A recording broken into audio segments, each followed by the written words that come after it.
Magandang hapon mga kasunog. Yan, meron tayong overtime na gawain. Mag-aalain tayo ng awning. Aluminum awning.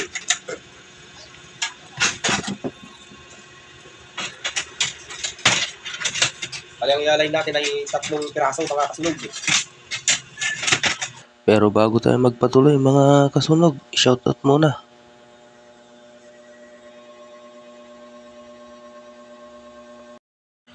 At yun nga ay tutornilyo na natin itong ating ginawang panel frame para sa ating gagawing aluminum awning mga kasunog.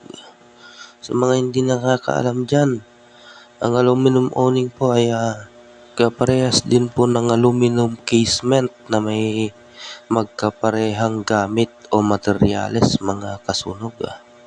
Kagaya po ng handle ng awning mga kasunog ay parehas din po sa handle po ng casement, aluminum casement.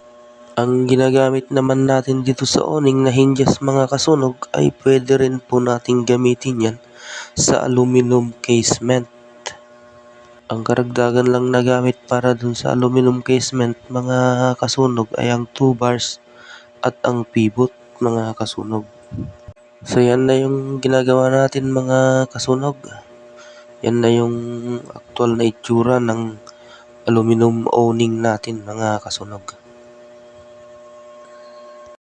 So yun lang mga kasunog. Maraming salamat.